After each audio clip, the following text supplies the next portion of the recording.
नमस्कार विद्यार्थी मित्रांनो, विद्यार्जन सायन्स अकॅडमीच्या या आपल्या सर्वांच्या लाडक्या ऑनलाईन प्लॅटफॉर्मवर तुमचं सर्वांचं मी खूप खूप स्वागत करतो. विद्यार्थी मित्रांनो, या ठिकाणी आज आपण जे काही 11th बायोलॉजीमधला अतिशय एक महत्त्वाचा टॉपिक आहे तो म्हणजे ह्यूमन न्यूट्रिशन. तर या टॉपिकला थोडक्यामध्ये समजावून घेणार आहोत.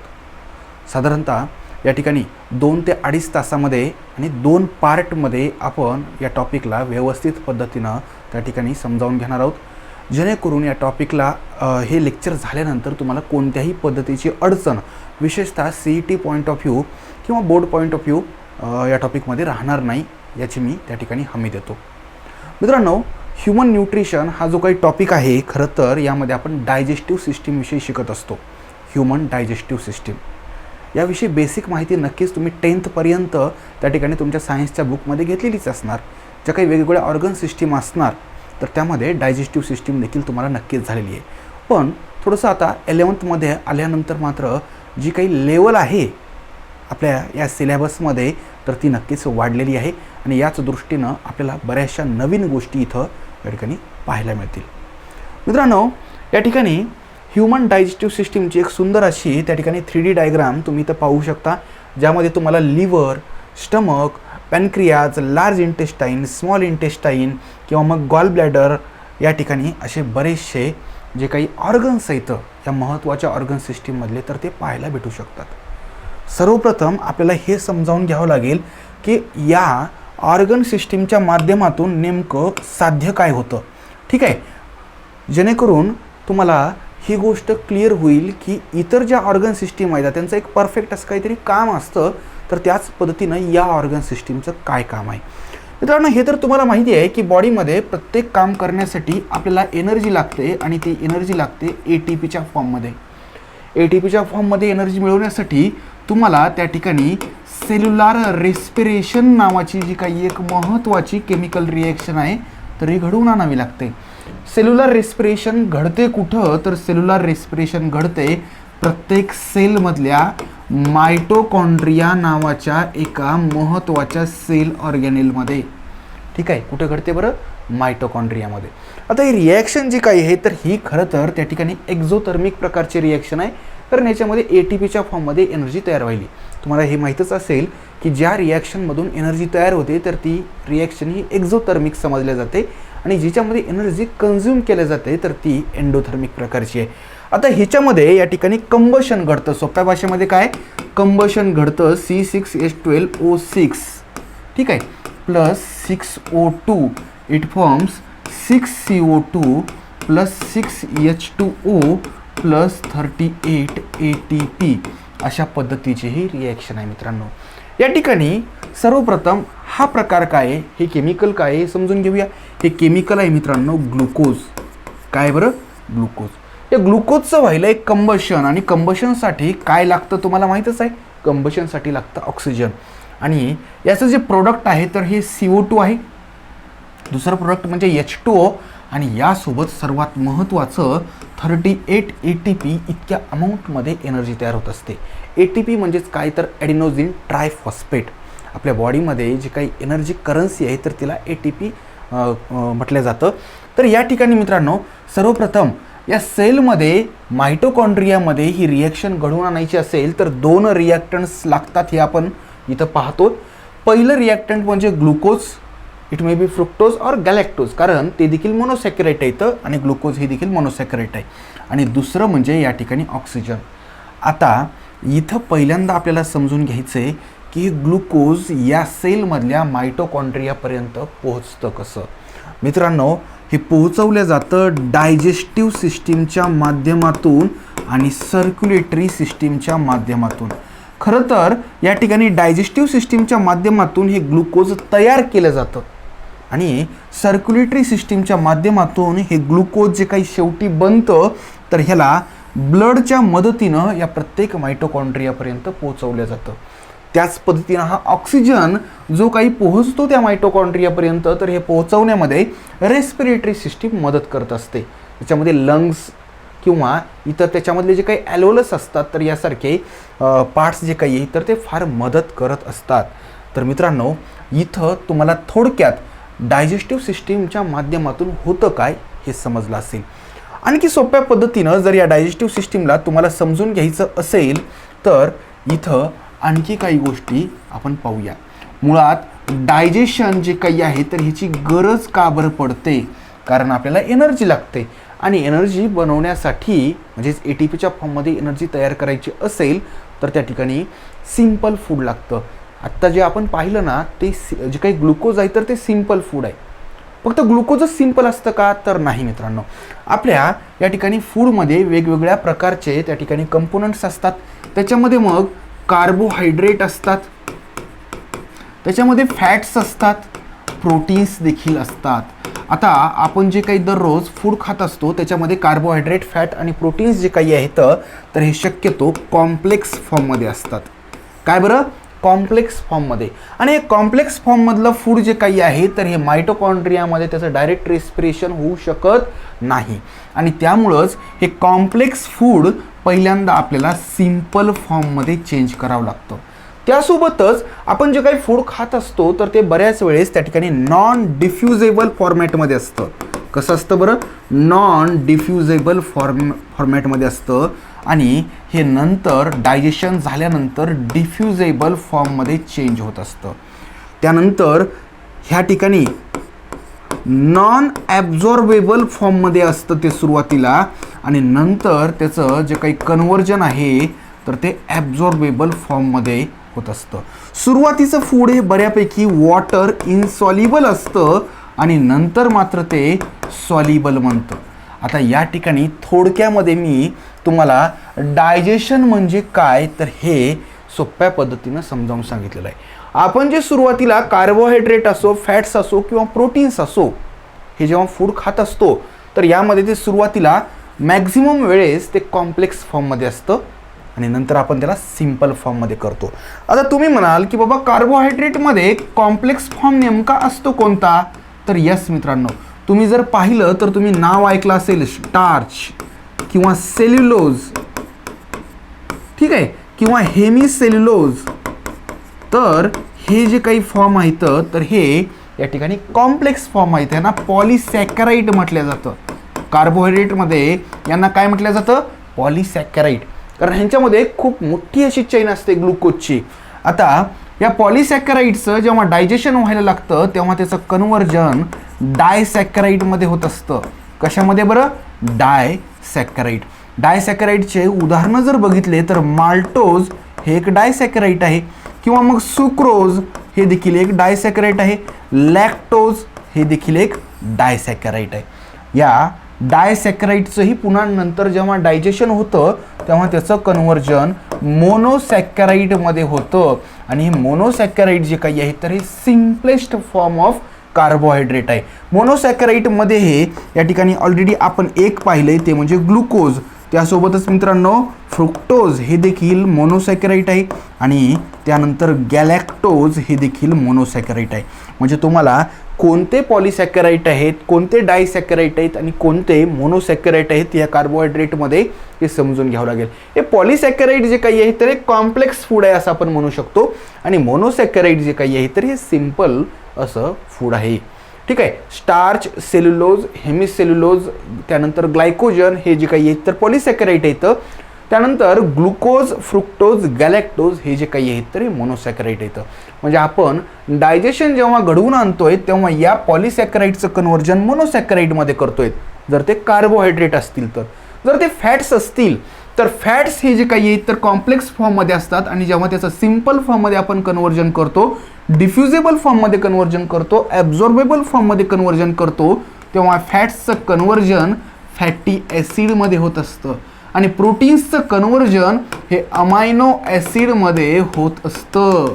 म्हणजे थोडक्यात तुम्हाला या डायजेस्टिव्ह सिस्टीमच्या मदतीनं या ठिकाणी जे काही कॉम्प्लेक्स कार्बोहायड्रेट म्हणजेच पॉलिसॅकराइड आहे त्याचं रूपांतर मोनोसॅकराइडमध्ये करायचं आहे, फॅट्सचं कन्व्हर्जन फॅटी ॲसिडमध्ये आणि प्रोटीन्सचं कन्व्हर्जन अमायनो ॲसिडमध्ये करायचं आहे.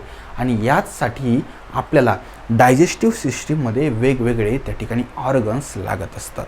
मित्रांनो, आता ही डायजेस्टिव्ह सिस्टीम जी काही आहे तर ह्याच्यामध्ये आपल्याला पहिल्यांदा काय समजून घ्यायचं आहे हे आपण इथं पाहूया. पहिल्यांदा आपल्याला ह्या डायजेस्टिव्ह सिस्टीमचे जे काही वेगवेगळे पार्ट आहेत तर त्या पार्ट्सचं डिस्ट्रीब्युशन करायचं आहे. हे डिस्ट्रीब्युशन करण्याच्या आधी या पहिल्या लेक्चरमध्ये आपल्याला काय पाहायचं आहे आणि दुसऱ्या लेक्चरमध्ये काय पाहायचं हे थोडक्यामध्ये सांगतो. मित्रांनो, डायजेस्टिव्ह सिस्टीम जी काही आहे तर त्याची ॲनाटॉमी आपल्याला सगळ्यात पहिल्यांदा समजून घ्यावं लागेल. ॲनाटॉमी म्हणजेच काय तर एखाद्या गोष्टीची, एखाद्या ऑर्गन सिस्टीमची रचना कशी आहे, त्याचं स्ट्रक्चर कसं आहे, त्याची लेंथ किती आहे, त्याचा शेप कसा आहे, त्याचा कलर कोणता आहे, किंवा त्याच्यामध्ये कोणकोणत्या वेगवेगळ्या प्रकारचे लेयर्स वगैरे आहेत का, तर हे ॲनाटॉमीमध्ये पाहिलं जातं. आणि त्याच्यानंतर दुसऱ्या लेक्चरमध्ये आपल्याला ह्याच्या फिजिओलॉजीबद्दल पाहायचं आहे. फिजिओलॉजी म्हणजेच काय, तर फिजिओलॉजी म्हणजे फंक्शन्स कशा पद्धतीनं होतात. उदाहरणार्थ आपण स्टमक जेव्हा ॲनाटॉमीमध्ये शिकू तेव्हा स्टमकचा शेप कसा आहे, त्याचे लेयर्स कसे आहेत, त्या ठिकाणीचं व्हॉल्यूम किती आहे हे पाहूया. पण जेव्हा आपण फिजिओलॉजीबद्दल पाहूया तेव्हा स्टमकमध्ये एक्झॅक्ट कोणत्या रिॲक्शन्स व्हायल्यात, कशाचं डायजेशन कशामध्ये त्या ठिकाणी व्हायलंय, या गोष्टी आपण फिजिओलॉजीमध्ये पाहूया. आणि सगळ्यात शेवटी आपल्याला या टॉपिकमध्ये काय पाहायचं आहे, तर जे काही डिसऑर्डर्स असतात डायजेस्टिव्ह सिस्टीमशी रिलेटेड, तर ते डिसऑर्डर्स आपल्याला पाहावे लागतील. तर मित्रांनो, इथं या ठिकाणी ही डायजेस्टिव्ह सिस्टीम जी काही आहे तर हिची ॲनाटॉमी पाहत असताना आपल्याला दोन भागांमध्ये याला डिवाईड करावं लागेल. पहिला जो काही भाग आहे तर तो आहे एलिमेंटरी कॅनॉल. काय बरं, एलिमेंटरी कॅनॉल. आणि दुसरा जो काही भाग आहे तर तो म्हणजे डायजेस्टिव्ह ग्लँड्स. आता तुम्ही म्हणाल की हा नेमका प्रकार काय आहे. एलिमेंटरी कॅनॉल, ज्याला गॅस्ट्रो इंटेस्टायनल ट्रॅक देखील म्हटलं जातं, एलिमेंटरी कॅनॉललाच काय म्हटलं जातं, गॅस्ट्रो इंटेस्टायनल ट्रॅक. याच्यामध्ये आणि ह्याच्यामध्ये नेमका फरक काय आहे. आता पहिल्यांदा एलिमेंटरी कॅनॉलमध्ये कोणते ऑर्गन्स येतात हे सांगतो, डायजेस्टिव्ह ग्लँडमध्ये कोणत्या ग्लँड्स येतात हे सांगतो, आणि त्याच्यानंतर त्या दोघांमध्ये नेमका फरक काय आहे हे सांगतो. या ठिकाणी एलिमेंटरी कॅनॉल जे काही आहे तर ह्याची सुरुवात होत असते मित्रांनो माउथमधून. माउथ नंतर या ठिकाणी दुसरा जो ऑर्गन आहे तर तो आहे फॅरिंग्स. फॅरिंग्स नंतर इसोफॅगस. इसोफॅगस नंतर या ठिकाणी स्टमक. स्टमक नंतर स्मॉल इंटेस्टाईन. नंतर क्रमांक येतोय लार्ज इंटेस्टाईनचा. आणि शेवटी या ठिकाणी रेक्टम आणि ॲनस. असा हा सिक्वेन्स आहे. डायजेस्टिव्ह ग्लँडमध्ये जर तुम्ही वेगवेगळ्या ग्लँडचा जर विचार केला तर या ठिकाणी पहिला जो काही क्रमांक लागतो तर तो आहे सलायवरी ग्लँडचा. त्याच्यानंतर आपण लिव्हर कन्सिडर करू शकतो, त्यानंतर गॉल ब्लॅडर कन्सिडर करू शकतो. आणखी एक महत्त्वाची ग्लँड म्हणजेच पॅनक्रियाज आहे. आणि इतर काही छोट्या मोठ्या ग्लँड आहेत त्याच्यामध्ये मग त्या ठिकाणी ब्रुनर्स ग्लँड आहे, क्रिप्स ऑफ लिबरकून वगैरे आहेत. तर त्यावेळेस मी तुम्हाला त्यांच्याबद्दल सांगेलच. आता मित्रांनो, सगळ्यात पहिल्यांदा हे समजून घ्या की एलिमेंटरी कॅनॉल आणि डायजेस्टिव्ह ग्लँड हे दोन्हीही डायजेस्टिव्ह सिस्टीमचे भाग आहेत. तर मग हे डिस्ट्रीब्युशन नेमकं कशामुळे केलेलं आहे मित्रांनो. एलिमेंटरी कॅनॉल म्हणजेच काहीतरी एक ट्यूब लाईक स्ट्रक्चर. हे ट्यूब लाईक स्ट्रक्चरचं वैशिष्ट्य काय आहे तर हे माउथपासून सुरुवात होते याची आणि ॲनसपाशी हे संपत असतं. तर ह्या माउथमध्ये जेव्हा आपण फूड जे काही आहे तर ते इंजेस्ट करतो, त्याच्यानंतर ते फूड फॅरिंग्समध्ये जातं, फॅरिंग्समधून इसोफॅगसमध्ये, नंतर स्टमकमध्ये ते थोड्या वेळासाठी स्टोअर होतं, तिथं थोडंसं डायजेशन देखील होतं, नंतर ते स्मॉल इंटेस्टाईनमध्ये जातं, नंतर लार्ज इंटेस्टाईन, रेक्टम आणि ॲनसमधून त्याचे शेवटी वेस्ट मटेरियल आहे ना ते बाहेर पडतं.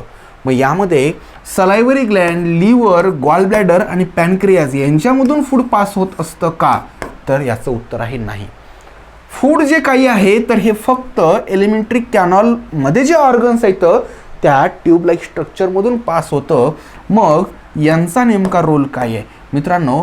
ह्या ज्या काही ग्लँड आहेत तर ह्यांनी वेगवेगळे डायजेस्टिव्ह एन्झाईम्स जे काही आहेत तर हे सिक्रीट करत असतात. या एन्झाईम्सच्या मदतीनं या ठिकाणी केमिकल चेंजेस होत असतात. म्हणजे जे कॉम्प्लेक्स फूड आहे तर त्याचं सिंपल फॉर्मॅटमध्ये रूपांतर जे काही आहे तर हे डायजेस्टिव्ह एन्झाईम्स करत असतात. म्हणजे ओव्हरऑल याच्यामधून फूड पास होत नाही, पण फूडचं डायजेशन करण्यासाठी या ग्लँड्स ज्या काही आहेत तर त्या अतिशय महत्त्वाच्या असतात. म्हणजे ओव्हरऑल तुम्हाला एलिमेंटरी कॅनॉल आणि डायजेस्टिव्ह ग्लँड्स यांच्यातला ज्या ठिकाणी तो काही संबंध जो काही आहे तर तो लक्षात आला असेल. मित्रांनो, याच्यानंतर आपण काही डायग्राम्स पाहूया. तर या ठिकाणी मित्रांनो तुम्ही इथं एलिमेंटरी कॅनॉल आणि डायजेस्टिव्ह ग्लँड्स ज्या काही आहेत तर त्या दोघांनाही स्पष्टपणे पाहू शकता. इथं जर तुम्ही पाहिलं तर ही माउथची ओपनिंग आहे आणि ही वरची जी काही आहे तर ही त्या ठिकाणी कशाची ओपनिंग आहे बरं, नेझल चेंबरची किंवा नॉस्ट्रिल्स म्हणू शकतो. आता जर पाहिलं तर या ठिकाणी जे माउथमधून हे फूड जे काही आहे तर हे फॅरिंग्समध्ये येत असतं. हा भाग जो काही आहे तर याला फॅरिंग्स म्हणतात. आणि तुम्ही जर व्यवस्थित पाहिलं तर जे काही नॉस्ट्रिल्समधून आपण एअर घेतलेली असते तर ती देखील या ठिकाणी या फॅरिंग्समध्येच येत असते. फॅरिंग्सच्या नंतर मित्रांनो फॅरिंग्सचं एक वैशिष्ट्य आहे, it is a common path or area for the respiratory system and digestive system. म्हणजेच या फॅरिंग्समधून फूड देखील पास होत असतं आणि एअर देखील पास होत असते. याचा अर्थ पुढेही ते सोबतच जातात का, तर तसं बिलकुल नाही आहे. या फॅरिंग्सच्या नंतर इथं या ठिकाणी एक ग्लॉटिस नावाचा भाग असतो आणि ग्लॉटिसच्या नंतर एक वेगळी ट्यूब चालू होते, त्याला म्हटलं जातं ट्रॅकिया. त्याला काय म्हटलं जातं बरं, ट्रॅकिया. आणि या ट्रॅकियाच्या ओपनिंगला एक पडद्यासारखं स्ट्रक्चर असतं, त्याला इपिग्लॉटिस म्हटलं जातं. काय म्हटलं जातं, इपिग्लॉटिस. मग आता हा नेमका भाग कोणता आहे, तर ह्याच्यामधून या ट्रॅकियामधून जात असते एअर, याला श्वासनलिका म्हटलं जातं. आणि इथं श्वासनलिका ही जी काही आहे तर ते रेस्पिरेटरी सिस्टीमचा भाग आहे. त्यामुळे आपण हिच्याबद्दल जास्त डिटेलमध्ये पाहणार नाही आहेत. तर आपल्या दृष्टीनं महत्त्वाचा आहे हा इसोफॅगस. ठीक आहे. इसोफॅगस नंतर या ठिकाणी पुढचा जो काही एलिमेंटरी कॅनॉल मधला जो काही भाग आहे तर तो आहे स्टमक. स्टमक नंतर यू शेपचा या ठिकाणी आपल्याला स्मॉल इंटेस्टाईन मधला पहिला भाग दिसतो, तो म्हणजे डिओडेनम. नंतर जेजुनम, नंतर येतो इलियम नावाचा स्मॉल इंटेस्टाईनचा शेवटचा भाग. नंतर इथं लार्ज इंटेस्टाईन चालू होतो. लार्ज इंटेस्टाईनचा पहिला भाग तुम्हाला इथं दिसतोय, ज्याला सीकम म्हटलं जातं. सीकमच्या अगदी खालच्या बाजूला फिंगर लाईक प्रोजेक्शन आहे, अगदी छोटंसं. आणि मित्रांनो हे जे काही आहे तर ते अपेंडिक्स म्हटलं जातं. याला अपेंडिक्स हे जे काही आहे तर वेस्टिजियल ऑर्गन आहे. वेस्टिजियल म्हणजेच काय, तर त्याचा सध्या आपल्यामध्ये कोणत्याही प्रकारचा वापर केला जात नाही. नंतर या ठिकाणी कोलोनचा भाग चालू होतो. यामध्ये जो वर जाणारा कोलोन आहे तर त्याला असेंडिंग कोलोन म्हटलं जातं. जो हॉरिझॉन्टल आहे त्याला ट्रान्सवर्स कोलोन म्हटलं जातं. जो खाली जाणारा आहे तर त्याला डिसेंडिंग कोलोन म्हटलं जातं. आणि इथं शेवटी जे काही फिकल मॅटर आहे, वेस्ट मटेरियल, ज्याला विष्ठा म्हणतो, ज्याला स्टूल देखील म्हटलं जातं, ती जमा होत असते या रेक्टममध्ये. आणि नंतर व्हॉलंटरी अशा ॲक्ट करणाऱ्या स्पिंक्टरच्या माध्यमातून, त्याच्या ओपनिंगच्या माध्यमातून हे वेस्ट मटेरियल ॲनस थ्रू बाहेर पडत असतं. म्हणजे सोप्या भाषेमध्ये जो काही पाथ मी तुम्हाला सांगितला, हा पाथ म्हणजे alimentary canal. Mouth, pharynx, oesophagus, stomach, small intestine, large intestine, rectum and anus. ठीक आहे. तर हा जो काही पाथ आहे तर एकूण असतोय 9 मीटरचा. काही ठिकाणी तुम्हाला 8 ते 10 मीटर देखील दिलेलं असू शकतं. त्याचं कारण वयानुसार आणि उंचीनुसार याची लेंथ कमी जास्त होऊ शकते. साधारणतः ॲव्हरेज 9 मीटर ह्याची लांबी असते. कशाची, एलिमेंटरी कॅनॉलची. आता या एलिमेंटरी कॅनॉलमध्ये जे फूड पुढे पास व्हायले तर याच्या डायजेशनला मदत करण्यासाठी वेगवेगळ्या ग्लँड्स, डायजेस्टिव्ह ग्लँड्स असतात. त्याच्यामध्ये ही लिव्हर जी बॉडीमधली सगळ्यात मोठी अशी ग्लँड आहे. त्यानंतर इथं तुम्हाला या 3 येलो कलरच्या ग्लँड दिसतील, त्यांना सलायवरी ग्लँड म्हटलं जातं. 3 प्रकारच्या सलायवरी ग्लँड ते आपल्याला थोड्याच वेळात पाहायचं आहे. आणि त्याच्यानंतर मित्रांनो इथं एक छोटंसं सॅक लाईक स्ट्रक्चर आहे, ज्याला गॉल ब्लॅडर म्हटलं जातं. इथं पॅनक्रियाज नावाची एक लीफ लाईक ग्लँड आहे, जी सेकंड लार्जेस्ट ग्लँड आहे आपल्या बॉडीमधली. ठीक आहे. तर अशा या ज्या काही महत्त्वाच्या ग्लँड्स आहेत तर त्यांच्याबद्दल देखील आपल्याला इथं पाहायचं आहे. तर या ठिकाणी मित्रांनो क्रमाक्रमानं आपण या पहिल्यांदा एलिमेंटरी कॅनॉलमध्ये जे ऑर्गन्स आहेत तर त्यांची ॲनाटॉमी पाहूया. एलिमेंटरी कॅनॉलमध्ये पहिला ऑर्गन जो काही आहे तर तो मित्रांनो कोणता आहे बरं, तर तो आहे माउथ. तो ऑर्गन आहे माउथ. माउथलाच त्या ठिकाणी माउथमध्ये जी काही कॅव्हिटी असते तर त्यालाच ओरल कॅव्हिटी किंवा आणखी एक नाव आहे ते म्हणजे बक्कल कॅव्हिटी. ठीक आहे. या माउथचं वैशिष्ट्य काय आहे तर याच्या बॉर्डर जर पाहिल्या तर माउथच्या वरच्या साईडला असते पॅलेट. काय असते बरं, पॅलेट. लोअर साईडला असते टंग. ठीक आहे. त्याच्यानंतर लॅटरल साईडला चीक्स असतात म्हणजेच गाल असतात आणि पाठीमागच्या साईडला फॅरिंग्सची ओपनिंग असते. आता मित्रांनो या ठिकाणी ही समजा माउथची ओपनिंग जर म्हटलं आणि ही वरची जी काही आहे तर ती नॉस्ट्रिलची ओपनिंग म्हटलं तर या दोन्ही ओपनिंग इथं एकत्र येत असतात. आणि हा जो काही एरिया आहे तर ह्याला तुम्हाला आधीच सांगितलेला काय म्हटलं जातं बरं, फॅरिंग्स. फॅरिंग्समध्ये देखील या ठिकाणी काय बरं, तर हा ओरल कॅव्हिटीचा जो काही फॅरिंग्सचा भाग आहे तर त्याला ओरोफॅरिंग्स म्हटलं जातं. त्याला काय म्हटलं जातं, ओरोफॅरिंग्स. कारण हा जो काही माउथचा भाग आहे त्याला ओरल कॅव्हिटी म्हटलं जातं मधल्या भागाला. हा जो काही भाग आहे तर या फॅरिंग्सच्या भागाला त्या ठिकाणी नेझोफॅरिंग्स म्हटलं जातं, कारण तो नेझल चेंबरच्या जवळ असतो. आणि इकडचा खालचा जो काही भाग आहे तर त्याला लॅरिंगोफॅरिंग्स म्हटलं जातं. काय म्हटलं जातं, लॅरिंगोफॅरिंग्स. फॅरिंग्स हा जो काही आहे तर एक कॉमन असा पार्ट आहे कशासाठी, फूड आणि एअरसाठी. पण नंतर मात्र फॅरिंग्समधून पुढं मात्र हा जो काही पुढचा एक छोटासा ट्यूब लाईक स्ट्रक्चर आहे तर याला ट्रॅकिया म्हटलं जातं, मराठीमध्ये त्याला श्वास नलिका म्हटलं जातं. इथं या ठिकाणी इपिग्लॉटिस नावाचा एक पडदा असतो हे तर तुम्हाला सांगितलं. आणि दुसरी जी काही ट्यूब लाईक स्ट्रक्चर आहे तर त्याला इसोफॅगस म्हटलं जातं. काय म्हटलं जातं बरं, इसोफॅगस. आता मित्रांनो पुढचा मुद्दा आहे की या माउथमध्ये म्हणजेच ओरल कॅव्हिटी किंवा बक्कल कॅव्हिटीमध्ये नेमके ऑर्गन्स कोणकोणते असतात. तर इथं या ठिकाणी मित्रांनो हे ऑर्गन्स आपण थोडक्यामध्ये पाहूया. ऑर्गन्समध्ये पहिला महत्त्वाचा ऑर्गन कोणता आहे तर तो म्हणजे टीथ. आणि दुसरा जो काही महत्त्वाचा ऑर्गन आहे तर तो म्हणजे टंग. मित्रांनो आपले जे काही ह्युमन टीथ असतात तर त्यांचं वैशिष्ट्य काय असतं तर त्यांच्याबद्दल म्हटलं जातं की हे थिकोडोंट असतात. त्याच्यानंतर हे टीथ जे काही आहेत तर डायफायोडोंट असतात.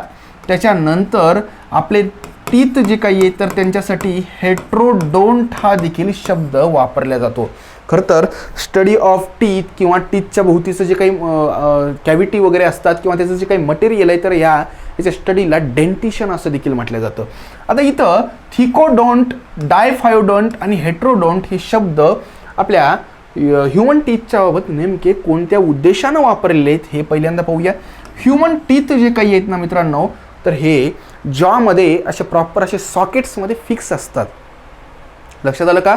म्हणजे तुम्ही जर लोअर जॉ ज्याला मॅन्डिबल म्हणतात आणि अप्पर जॉ ज्याला मॅक्झिला म्हणतात तर ह्यांच्यामध्ये असे सॉकेट्स पाहिले असतील. तुम्ही कधी एखादं स्केलेटन जर पाहिलं असेल तर त्यांच्या जॉमध्ये असे सॉकेट्स म्हणजेच कॅव्हिटीज असतात आणि त्या कॅव्हिटीमध्ये प्रॉपर आपले टीथ जे काही आहेत तर ते डीपली इन्सर्टेड फॉर्मॅटमध्ये असतात, ते फिक्स असतात आणि त्यामुळंच ह्युमन टीथला थिकोडोंट म्हटलं जातं. ते सहजासहजी निघत नसतात. डायफायोडोंट जे काही आहे तर याचाच अर्थ आपल्याकडं आयुष्यात दोनदा आपल्याकडं दोन सेट येतात टीथचे. पहिला जो काही सेट आहे तर तो मिल्क टीथचा असतो आणि दुसरा जो काही आहे तर तो परमनंट टीथचा असतो. पहिले जे काही असतात मिल्क टीथ त्यांची संख्या असते 20, परमनंट टीथची संख्या मात्र असते 32. म्हणजे आयुष्यात एकूण टीथ किती येतात असं जर विचारलं तर मित्रांनो त्यांची संख्या असते 52. ठीक आहे. त्याच्यानंतर हेट्रोडोंट म्हणजेच काय तर मित्रांनो आपले जे काही टीथ आहेत तर ते 4 डिफरंट टाईपचे असतात. कोणते कोणते 4 टाईप आहेत तर पहिला प्रकार आहे इन्सिजर्स. त्याच्यानंतर दुसरा प्रकार जो काही आहे तर तो म्हणजे कॅनाइन्स. तिसरा प्रकार असतोय प्रीमोलार्स आणि चौथा प्रकार असतोय मोलार्स. मित्रांनो टीथच्या बाबत सगळ्यात महत्त्वाचं वैशिष्ट्य काय तर टीथ हे फूडला ब्रेक करतात. याचाच अर्थ ते त्याचा मेकॅनिकल चेंज करतात.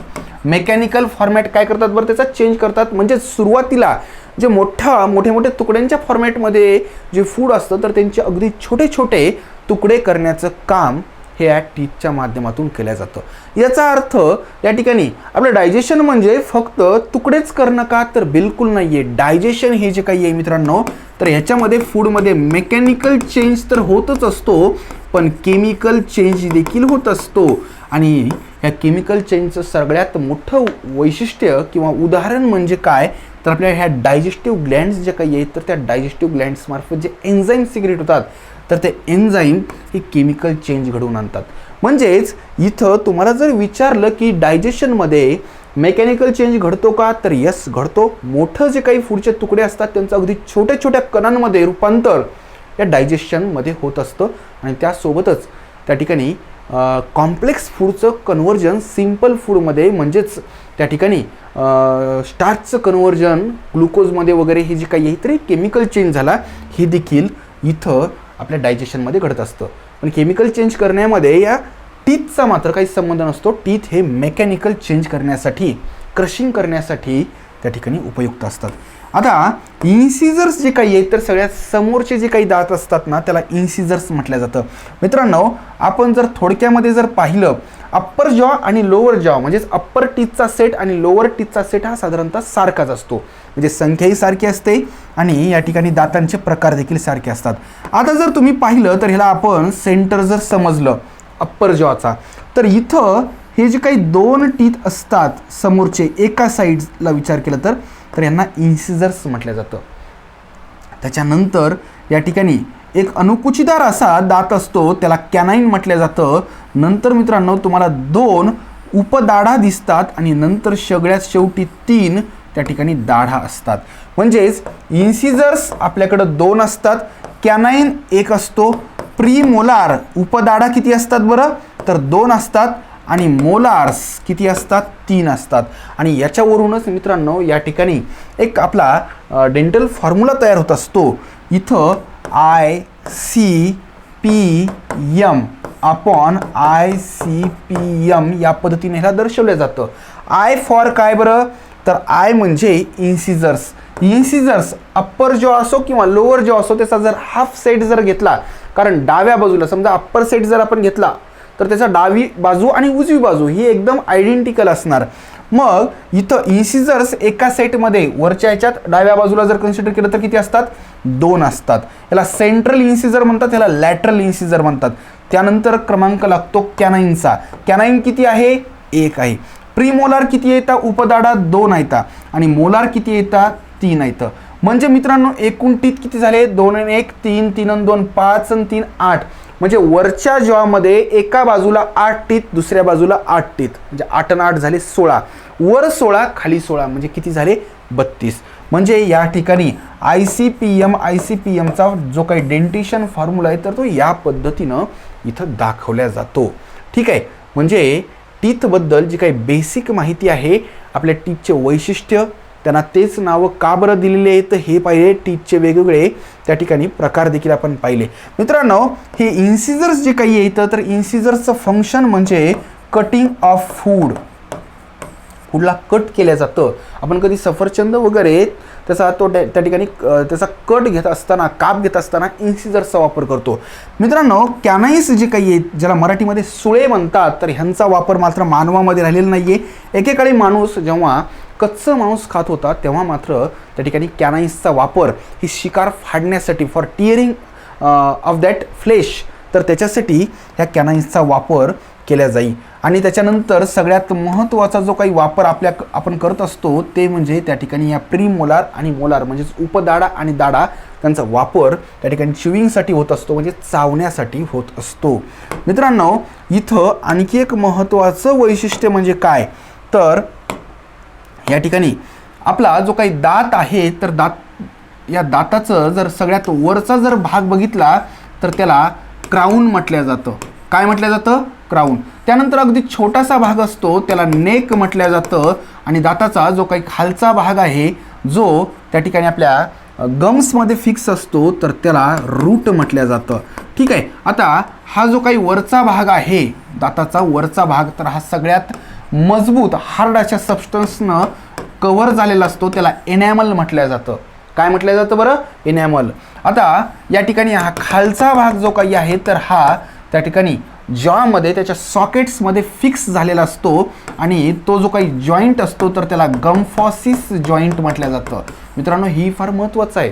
आपलं आता हा दात जो काही दिसतोय ना आपल्याला, हा एवढाच वरचाच दिसत असतो जो इनॅमलनं कव्हर झालेला असतो.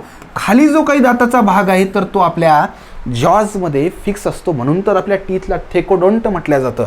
आणि अगदी हे ट्रान्झिशन झोन जे काही आहे तर त्याला नेक म्हटलं जातं. ठीक आहे, एनॅमलबद्दल आपण पाहिलं. मित्रांनो आणखी एक वैशिष्ट्य, दातांना खालतून म्हणजे आतून ब्लड सप्लाय देखील होत असतो. ठीक आहे, त्यासोबतच लिम्फ सिस्टीम देखील दातांमध्ये असते, त्यासोबतच नर्व्स देखील दातांमध्ये असतात. म्हणजेच या ठिकाणी बऱ्याच वेळेस तुम्ही सेन्सोडाईन सारख्या टूथपेस्टची जाहिरात जेव्हा पाहता तेव्हा ते झिंझिण्या वगैरे येतात बघा दाताला. तुमच्यापैकी बऱ्याच जणांनी ते अनुभवलं देखील असते. त्याचं कारण जेव्हा हे वरचा इनॅमलचा जो कठीण भाग आहे तो जेव्हा निघून जातो ना, तेव्हा त्या ठिकाणी डायरेक्ट नर्व्हच्या संपर्कात हे फूड किंवा इतर मटेरियल जातं आणि त्यामुळं त्या ठिकाणी त्या वेदना होतात किंवा सेन्सेशन्स जाणवतात. ठीक आहे, तर इथं टीथबद्दल आपण बऱ्यापैकी महत्त्वाची माहिती घेतलेली आहे. त्यानंतर मित्रांनो टंगबद्दल काही महत्त्वाची माहिती बघूया. आता इथं टंग जी काही आहे एक फ्लेशी असा ऑर्गन आहे.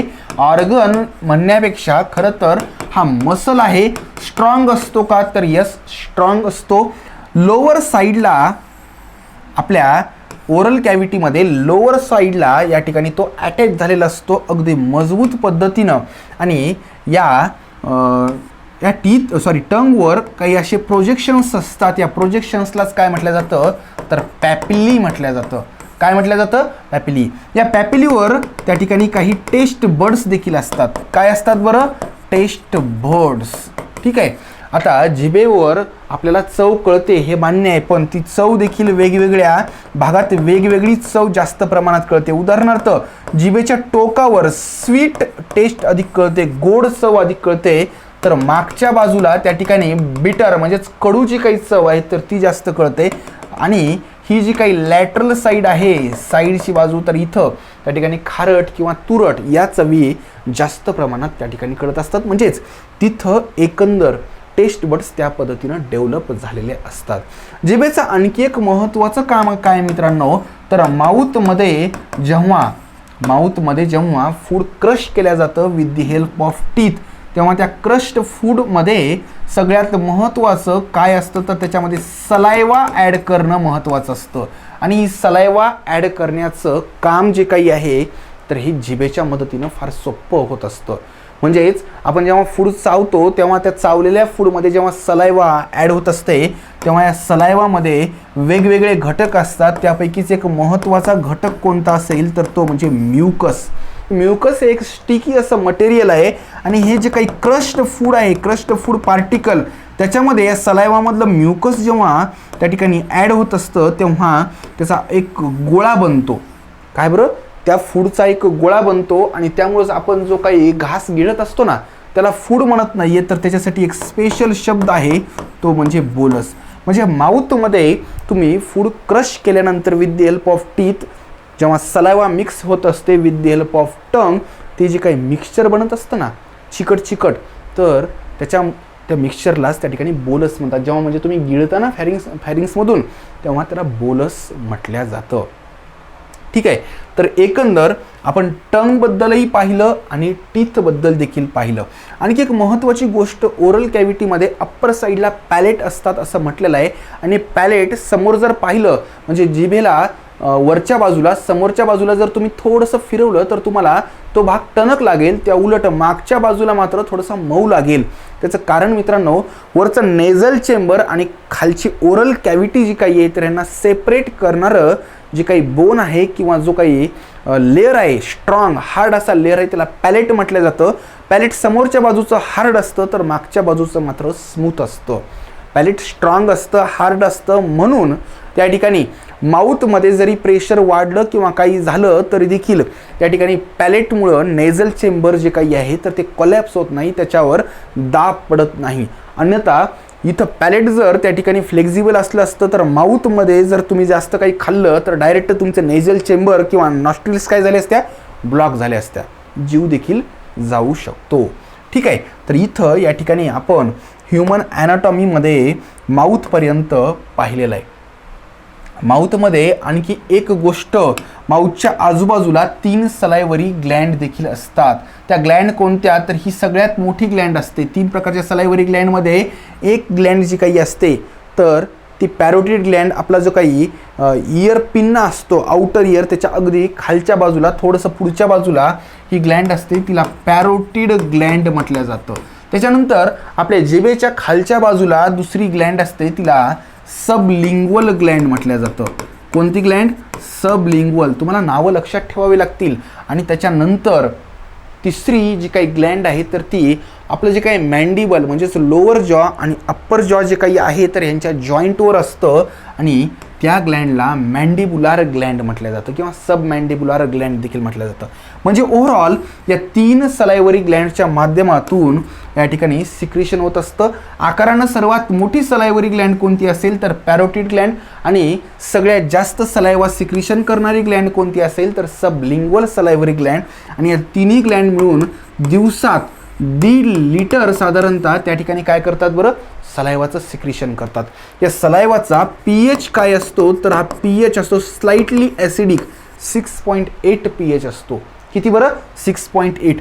सलायवा उपयुक्त असते का? यस. pH 6.8 असल्यामुळं बरेचसे पॅथोजन्स जे काही आहेत फूडमधले तर ते किल होतात. त्यानंतर या सलायवामध्ये म्युकस असतं आणि त्या म्युकसचा आत्ताच उपयोग आपण पाहिलं. जे काही क्रश्ड फूड असतं तर त्याला त्या ठिकाणी त्याचा एक गोळा बनवण्याचं काम कोण करतं तर हे या ठिकाणी म्युकस करत असतं. त्यानंतर याच सलायवामध्ये लायसोझाईम प्रकारचे काही त्या ठिकाणी प्रोटीन्स असतात जे त्या ठिकाणी काही बॅक्टेरिया किंवा पॅथोजन्स जे काही असतात तर त्यांना किल करण्याचं काम करत असतात. ओव्हरऑल सलायवा ही अतिशय एक महत्त्वाची अशी गोष्ट डायजेस्टिव्ह सिस्टीममध्ये असते. त्याच्यानंतर मित्रांनो ते फूड किंवा बोलस जे काही आहे तर फॅरिंग्समध्ये येतं. फॅरिंग्सच्या नंतर हे जे काही जातं तर ते इसोफॅगसमध्ये. तुम्ही म्हणाल की ट्रॅकियामध्ये का जात नाही? त्याचं कारण मी ऑलरेडी सांगितलंय. ट्रॅकियाची ओपनिंग देखील या फॅरिंग्समधून जरी होत असली तरी देखील ट्रॅकियामध्ये फूड जर गेलं तर ते मात्र फार भयानक त्याचा परिणाम होऊ शकतो.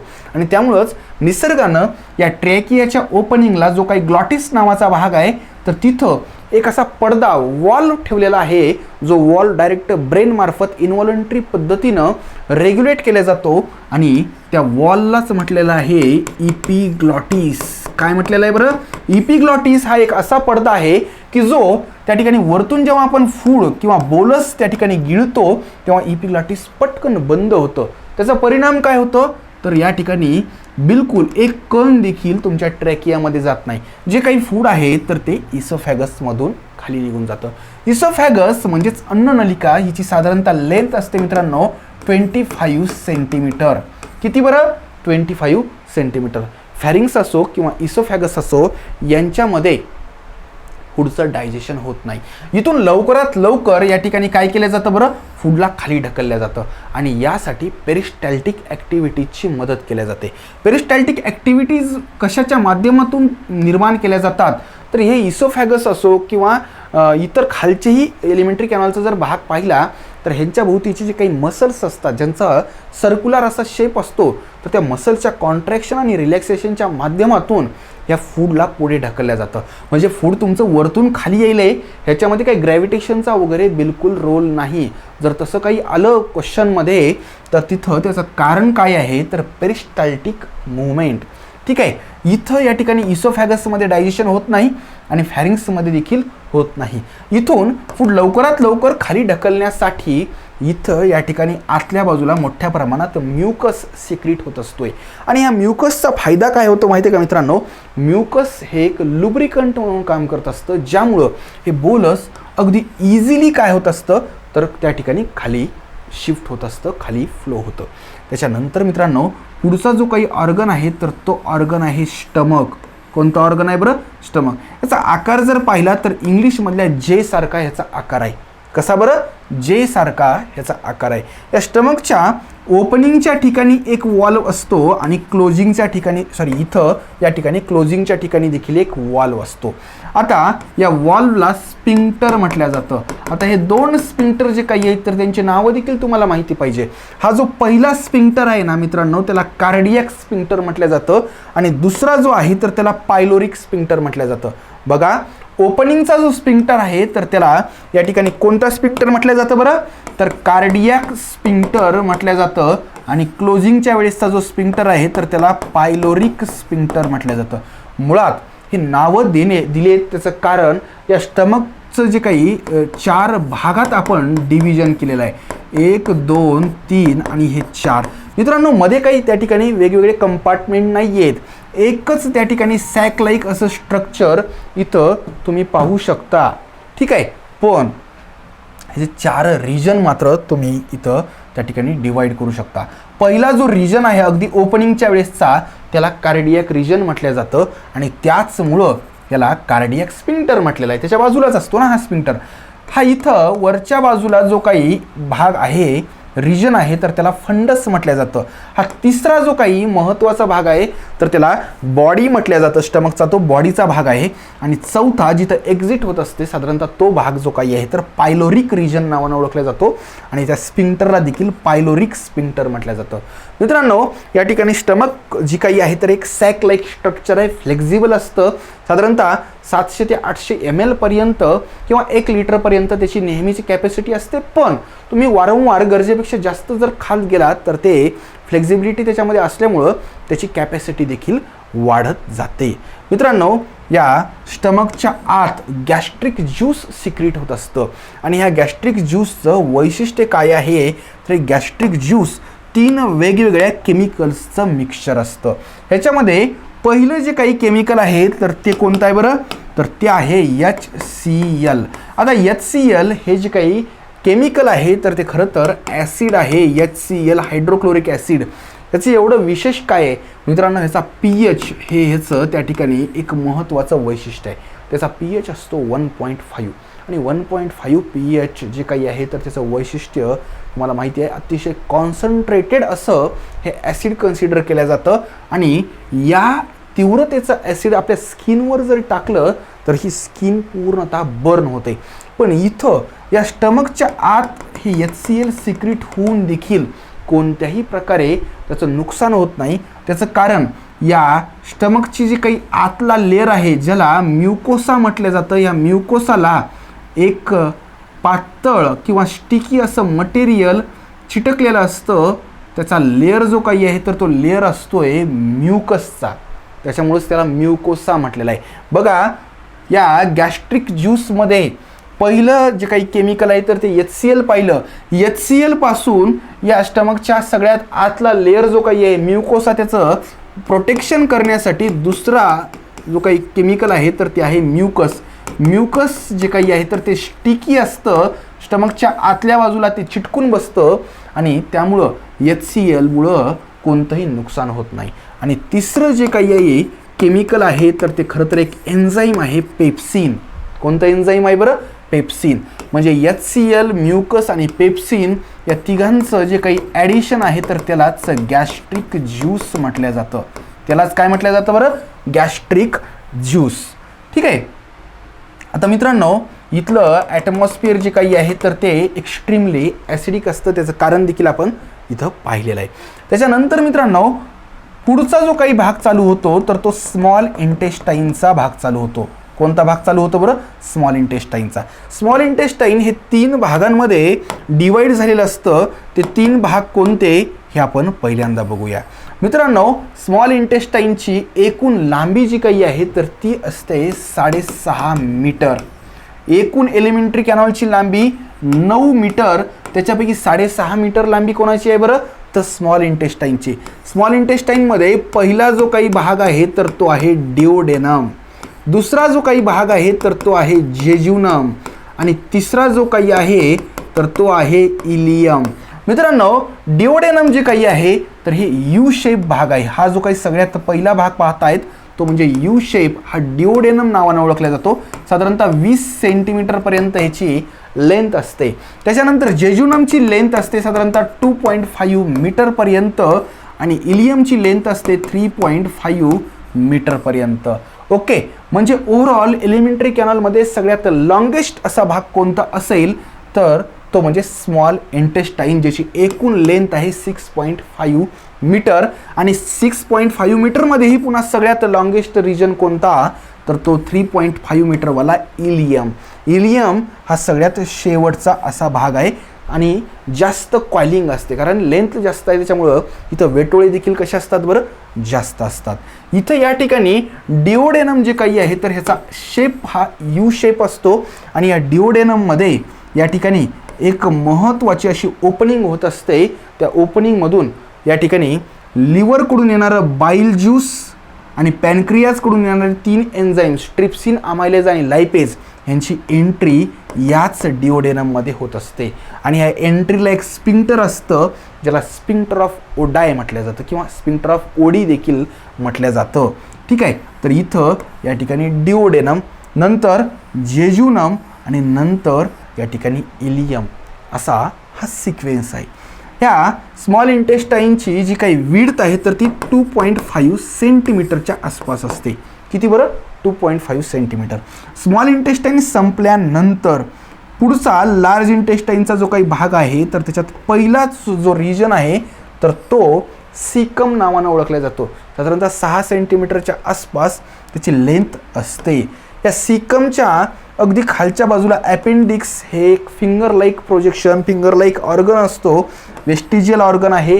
आणि जे हर्बीवोरस असतात म्हणजेच जे फक्त आणि फक्त गवत किंवा त्या ठिकाणी शाकाहारी प्राणी असतात म्हणजेच गाय, म्हैस यांच्यामध्ये सेल्युलोजचं डायजेशन करण्यामध्ये वगैरे या अपेंडिक्सचा उपयोग होत असतो. पण ह्युमन बिंग्समध्ये मात्र सध्या तरी ह्याचा कोणताही उपयोग नाही आहे. सीकम या पहिल्या पार्टनंतर हा वर जाणारा जो काही भाग आहे तर त्याला असेंडिंग कॉलन म्हटलं जातं, कारण फूड इथं आल्यानंतर स्मॉल इंटेस्टाईनचं एक वैशिष्ट्य काय माहिती का, तर इथं स्मॉल इंटेस्टाईनमध्ये फूडचं डायजेशन हे जवळजवळ झालेलं असतं, डायजेशन कंप्लीट झालेलं असतं. म्हणजे जे काही कार्बोहायड्रेट आहेत त्याचं डायजेशन झालेलं असतं, फॅट्स असतात त्याचं डायजेशन कंप्लीट झालेलं असतं, प्रोटीन्सचं देखील डायजेशन कंप्लीट झालेलं असतं. ठीक आहे, मग आता लार्ज इंटेस्टाईन जे काही आहे तर ह्याचा नेमका पर्पज कोणता हे आधी जाणून घेण्याच्या पूर्वी लार्ज इंटेस्टाईनची लांबी किती असते तर ती लांबी असते साधारणतः 1.5 मीटर. लार्ज इंटेस्टाईनमध्ये पहिला भाग सीकम पाहिला, नंतर असेंडिंग कॉलन, नंतर ट्रान्सवर्स कॉलन, नंतर डिसेंडिंग कॉलन. मित्रांनो, लार्ज इंटेस्टाईनमध्ये सगळ्यात महत्त्वाचं काम होतं आणि ते म्हणजे वॉटरचं ॲब्झॉर्प्शन. आपण फूडसोबत वॉटर देखील कन्झ्युम केलेलं असतं, त्या ठिकाणी ड्रिंक केलेलं असतं, पण आत्तापर्यंत कुठंही आपण वॉटर ॲब्झॉर्ब केलेलं नाही आहे. स्मॉल इंटेस्टाईनमध्ये जे डायजेस्टेड मटेरियल आहे, फॉर एक्झाम्पल ग्लुकोज आहे, अमायनो ॲसिड आहे, फॅटी ॲसिड आहे, ते ॲब्झॉर्ब केलं जातं, पण वॉटर मात्र ॲब्झॉर्ब झालेलं नाही आहे. आणि हे वॉटर जे काही आहे तर हे लार्ज इंटेस्टाईनमध्ये ॲब्झॉर्ब केलं जातं. त्यासोबतच काही मिनरल्स आणि सॉल्ट्स देखील लार्ज इंटेस्टाईनमध्ये ॲब्झॉर्ब केले जातात.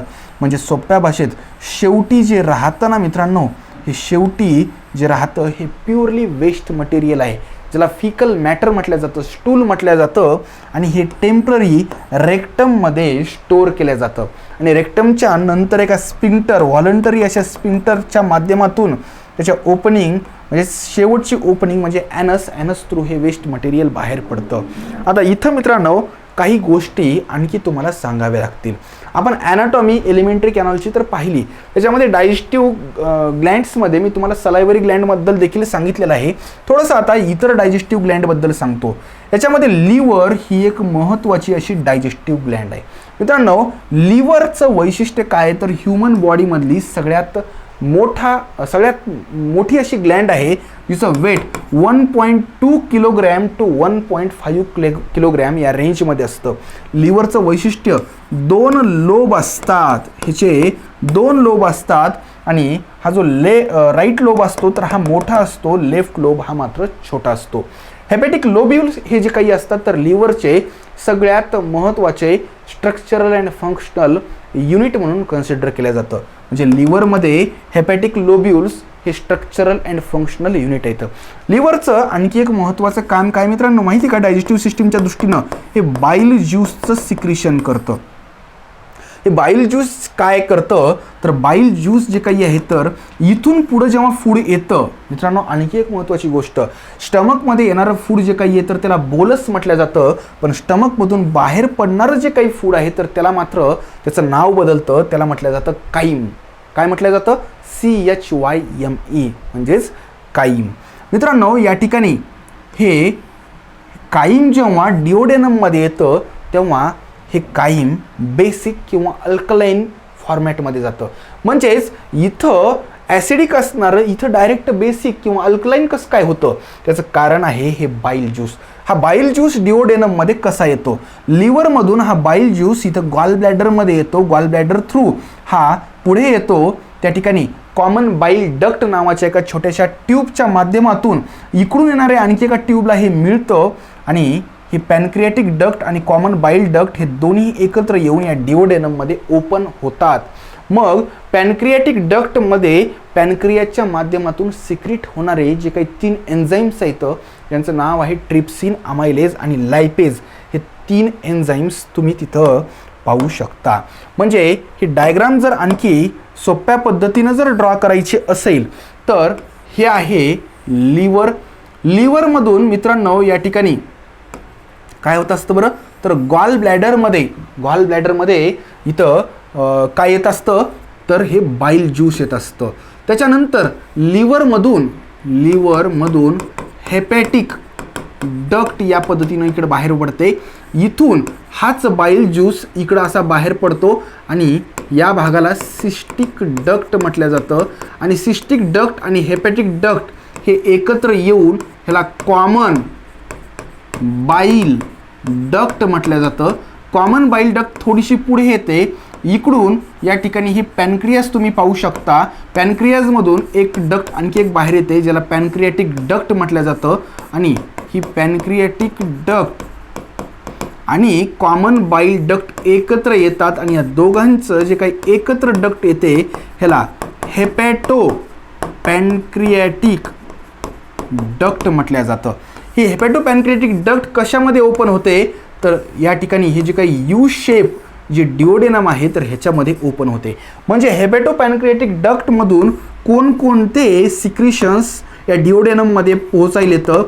बाईल ज्यूस पोहोचायला आहे जो लिव्हरमधून गॉल ब्लॅडरमध्ये आला आणि गॉल ब्लॅडरमधून या CBD थ्रू इकडं आला आहे. त्याच्यानंतर ट्रिप्सिन, अमायलेज आणि लायपेज हे 3 एन्झाईम्स देखील इथं डिओडेनममध्ये पोहोचायला येतं. ट्रिप्सिन, अमायलेज आणि लायपेज हे कोणामार्फत तयार केले चाललेत, तर हे पॅनक्रियाजच्या माध्यमातून तयार केले चाललेत. ठीक आहे. आता पॅनक्रियाज ही जी काही आहे तर ही सेकंड लार्जेस्ट ग्लँड आहे. कशामधली, आपल्या बॉडीमधली. मित्रांनो फर्स्ट लार्जेस्ट ग्लँड कोणती पाहिली, तर लिव्हर, जिचं वेट आपण पाहिलं 1.2 किलोग्रॅम टू 1.5 किलोग्रॅमच्या रेंजमध्ये. रेडिश ब्राऊन कलर असतो या लिव्हरचा. लिव्हरचे इतरही खूप सारे काम आहेत मित्रांनो. साधारणतः लिव्हर या ठिकाणी आपल्या बॉडीमध्ये 200 वेगवेगळे कामं करतं. त्याच्यामध्ये डिटॉक्झिफिकेशनचं हे लिव्हरचं सगळ्यात मोठं काम आहे. डिटॉक्झिफिकेशन म्हणजेच काय, आपण जे काही टॉक्झिक मटेरियल कन्झ्युम करत असतो तर त्या टॉक्झिक मटेरियलला बिनविषारी नॉन टॉक्झिक फॉर्मॅटमध्ये कन्वर्ट करणं हे लिव्हरचंच काम आहे. फॉर एक्झाम्पल अमोनिया आपल्या बॉडीमध्ये तयार होत असतो, तो अमोनिया विषारी असतो, त्याला युरिया या कमी विषारी पदार्थामध्ये हे लिव्हर कन्वर्ट करत असतं. त्याच्यानंतर व्हिटॅमिन A, D, त्यानंतर K, B12 हे देखील या लिव्हरमध्येच तयार होत असतात. त्याच्यानंतर प्रोथ्राम्बिन, फायब्रिनोजिन किंवा ग्लोब्युलिन यासारखे जे काही वेगवेगळे प्लाझ्मा प्रोटीन्स आहेत हे देखील लिव्हरमध्येच तयार केले जातात. त्याच्यानंतर एक अँटी क्लॉटिंग एजंट आहे हेपॅरिन नावाचं, ते देखील या लिव्हरमध्येच तयार केलं जातं. बाईल ज्यूस लिव्हरमध्येच तयार केला जातो. ठीक आहे. म्हणजे एकंदर हे लिव्हर हे अगदी मल्टीटास्किंग करणारा ऑर्गन आहे. इथं पॅनक्रियाज ही जी काही ग्लँड आहे तर ही देखील एक महत्त्वाची ग्लँड आहे. ही कशी ग्लँड आहे, एंडोक्राइन आहे की एक्झोक्राइन आहे, तर ही मिक्स्ड ग्लँड कन्सिडर केल्या जाते. आता मिक्स्ड ग्लँड म्हणजेच काय, तर ही एंडोक्राइन देखील आहे आणि एक्झोक्राइन देखील आहे. असं कसं होऊ शकतं? येस मित्रांनो, पॅनक्रियाजची खासियत जी काही आहे तर ती हीच आहे. तुम्हाला जर विचारलं की आपल्या बॉडीमधली मिक्स्ड किंवा त्या ठिकाणी कंपाऊंड ग्लँड कोणती, तर ती म्हणजे पॅनक्रियाज. ही आपल्या बॉडीमधली सेकंड लार्जेस्ट ग्लँड आहे, हे तर आपण पाहिलेलंच आहे. आता हिचा शेप कसा असतो, तर लीफ शेप असतो. तुम्ही इथं पाहू देखील शकता शेप कसा आहे, लीफ शेप. आणि त्याच्यामधून बाहेर येणारी जी काही डक्ट आहे तर ती पॅनक्रियाटिक डक्ट आहे, जी इकडून येणाऱ्या कॉमन बाईल डक्टला त्या ठिकाणी जॉईन व्हायली. आता ही पॅनक्रियाज एंडोक्राइन म्हणूनही काम करते आणि एक्झोक्राइन म्हणूनही काम करते. एंडोक्राइन ग्लँड म्हणून जेव्हा ही काम करते तेव्हा निश्चितच ती हार्मोन्सचं सिक्रिशन करते. आणि एक्झोक्राइन ग्लँड म्हणून जेव्हा ती त्या ठिकाणी काम करते तेव्हा ती एन्झाईम्सचं त्या ठिकाणी सिक्रिशन करते. आता इथं हार्मोन्स कोणकोणते सिक्रिट होतात मित्रांनो? पॅनक्रियाजमधून ग्लुकॅगॉन नावाचं हार्मोन सिक्रिट होतं, पॅनक्रियाजमधून इन्सुलिन नावाचं हार्मोन सिक्रिट होतं आणि सोमॅटोस्टॅटिन नावाचं हार्मोन देखील हिच्यामधूनच सिक्रिट होतं. आता या ठिकाणी आणखी एक वैशिष्ट्य मित्रांनो, या पॅनक्रियाजमध्ये ग्लुकॅगॉन हे अल्फा सेल्स मार्फत सिक्रिट होतं, इन्सुलिन हे बीटा सेल्स मार्फत सिक्रिट होतं आणि सोमॅटोस्टॅटिन हे डेल्टा सेल्स मार्फत सिक्रिट होत असतं. हे फार महत्त्वाचं आहे. ग्लुकॅगॉन आणि इन्सुलिन हे काय काम करतात तर हे दोघं शुगर लेवल ब्लडमधली ही मेंटेन करण्याचं काम करतात आणि सोमॅटोस्टॅटिन या दोघांचं प्रमाण मेंटेन करण्याचं काम करतं. सोमॅटोस्टॅटिन हे ग्लुकॅगॉन आणि इन्सुलिन या दोघांचं प्रमाण मेंटेन करण्याचं काम करतं. आता आपण थोडंसं एन्झाईम्सकडे वळूया. इथं 3 एन्झाईम्स सिक्रिट होतात. पहिलं आहे ट्रिप्सिन. एक पेप्सिन नावाचं एन्झाईम आपण स्टमकमध्ये पाहिलं होतं. ते प्रोटीनचं डायजेशन करतं, पण ते अर्धवट डायजेशन जे काही आहे तर त्याला कम्प्लीट करण्याचं काम हे ट्रिप्सिन करत असतं. त्याच्यानंतर मित्रांनो अमायलेज नावाचं एक एन्झाईम देखील याच पॅनक्रियाज मार्फत सिक्रिट होतं, जे कार्बोहायड्रेटच्या डायजेशनमध्ये त्या ठिकाणी फार महत्त्वाचा रोल प्ले करतं. आणि शेवटी लायपेज नावाचं एक एन्झाईम आहे जे फॅट्सचं कन्व्हर्जन फॅटी ॲसिडमध्ये करत असतं. म्हणजे ओव्हरऑल 3 एन्झाईम महत्त्वाचे आणि 3 हार्मोन्स असं या पॅनक्रियाजचा एकंदर रोल असतोय. ठीक आहे. तर इथं या ठिकाणी आपण जी काही ॲनाटॉमी आहे तर त्यामध्ये बऱ्यापैकी एलिमेंटरी कॅनॉल आणि डायजेस्टिव्ह ग्लँड्स ह्यांच्याबद्दल इथं माहिती पाहिलेली आहे. आता थोडंसं या ठिकाणी मित्रांनो आणखी काही गोष्टी या ॲनाटॉमी अंतर्गतच सांगतो आणि त्या म्हणजे ही जी काही एलिमेंटरी कॅनॉल आहे तर हे एलिमेंटरी कॅनॉलचे जे काही वॉल आहे तर ही साधारणतः 4 वेगवेगळ्या लेअरपासून बनलेली असते. सगळ्यात आत जे काही असणार आहे तर ते काय असणार आहे बरं? ल्युमेन असणार आहे. ल्युमेन म्हणजे मधली डक्ट किंवा जी काही कॅव्हिटी आहे. त्याच्यानंतर इथं मित्रांनो हा पहिला जो काही लेअर आहे तर ह्याला म्युकोसा म्हटलं जातं. काय म्हटलं जातं बरं? म्युकोसा. म्युकोसाचं स्ट्रक्चर हे थोडंसं प्रत्येक सब पार्टमध्ये वेगवेगळं असतं. फॉर एक्झाम्पल जर तुम्ही स्मॉल इंटेस्टाईनमध्ये म्युकोसा पाहिलं तर तिथल्या म्युकोसाच्या आत त्या ठिकाणी असे प्रोजेक्शन्स असतात आणि या प्रोजेक्शन्सलाच विलाय म्हणतात आणि या विलायवर पुन्हा आणखी छोटे छोटे असे प्रोजेक्शन्स असतात आणि त्यांना मायक्रोव्हिलाय म्हणतात. म्हणजे ओव्हरऑल सरफेस एरिया वाढवण्याचा प्रयत्न इथल्या या म्युकोसाच्या भागात केलेला असतोय. त्याचं कारण या स्मॉल इंटेस्टाईनमध्ये या अशा विलायसारख्या भागातून जेव्हा असं स्ट्रक्चर सरफेस एरिया वाढवला जातो तेव्हा ॲब्झॉर्प्शन जे काही आहे तर तेही तेवढंच जास्त होतं. तुम्ही म्हणाल कशाचं ॲब्झॉर्प्शन? अरे इथं तर पचन कंप्लीट होतं ना, डायजेशन कंप्लीट होतं आणि शेवटचे जे काही प्रोडक्ट्स आहेत ते म्हणजे कोणते बरं? तर ते म्हणजे फॅटी ॲसिड, अमायनो ॲसिड किंवा ग्लुकोज. तर हे ॲब्झॉर्ब करायला लागते. तर ॲब्झॉर्ब करून ते कुठं ॲब्झॉर्ब केले जातात तर ब्लडमध्ये ॲब्झॉर्ब केले जातात आणि मग ते पूर्ण ब्लडच्या माध्यमातून बॉडीमध्ये प्रत्येक सेलमधल्या मायटोकॉन्ड्रियापर्यंत पोहोचवल्या जातात. ठीक आहे. तर इथं या प्रत्येक ठिकाणी म्युकोसाच्या स्ट्रक्चरमध्ये साधारणतः थोडा फरक तुम्हाला दिसतो. म्युकोसाच्या नंतर दुसरा जो काही लेअर असतोय तर तो म्हणजे सब म्युकोसा. मित्रांनो सब म्युकोसामध्ये तुम्हाला ब्लड सेल्स किंवा ब्लड कॅपिलरीज देखील दिसतील, नर्व्स देखील दिसतील. आणखी सगळ्यात महत्त्वाचं वैशिष्ट्य डिओडेनममध्ये जो काही सब म्युकोसा असतो तर डिओडेनममधल्या सब म्युकोसा लेअरमध्ये एक ग्लँड असते, त्याला ब्रुनर्स ग्लँड म्हटलं जातं. काय म्हटलं जातं? ब्रुनर्स ग्लँड. इतर ठिकाणच्या सब म्युकोसामध्ये नसते पण इथं मात्र डिओडेनममध्ये असते. अन्यथा सब म्युकोसाचं वैशिष्ट्य काय? ब्लड कॅपिलरीज त्याच्यामध्ये त्या ठिकाणी पोहोचलेले असतात, नर्व्स देखील असतात. त्याच्यानंतर तिसरा लेअर जो काही आहे तर तो मस्क्युलॅरिस असतो. हा मस्क्युलॅरिस लेअर जो काही आहे तर पुन्हा 3 सब पार्टमध्ये डिवाइड झालेला असतो. हे मस्क्युलॅरिसचं वैशिष्ट्य काय आहे तर स्टमकचा जो काही मस्क्युलॅरिस लेअर आहे ना तर तो खूप जाड असतो, त्या तुलनेत इंटेस्टाईनचा मात्र थोडासा पातळ असतो. ठीक आहे. म्हणजे एकंदर रिक्वायरमेंटनुसार इथं त्यांच्या ॲनाटॉमीमध्ये तुम्हाला चेंजेस दिसतात पण लेअरचा सिक्वेन्स मात्र हाच आहे. आणि त्याच्यानंतर सगळ्यात बाहेरचा जो काही लेअर असतो तो म्हणजे सिरोसा, जो कशानं कव्हर झालेला असतोय? स्कॅमस प्रकारच्या इपिथेलियल सेल्सनं कव्हर झालेला असतोय. म्हणजे तुम्ही आतमधून बाहेर जर गेलात तर तुम्हाला म्युकोसा लागेल, सब म्युकोसा लागेल, त्यानंतर मस्क्युलरिस लागेल, सिरोसा लागेल. आता म्युकोसा जे काही आहे तर साहजिकच म्युकोसामधून म्युकस सिक्रीट होणं आवश्यक आहे. विशेषतः कोणत्या भागामध्ये? विशेषतः स्टमकमध्ये. कळलं का? आपण पाहिलं होतं गॅस्ट्रिक ज्यूसमध्ये या ठिकाणी म्युकस देखील असतं. हेच म्युकस या HCl पासून प्रोटेक्शन करत असतं. कशाचं? तर स्टमकच्या आतल्या लेअरचं.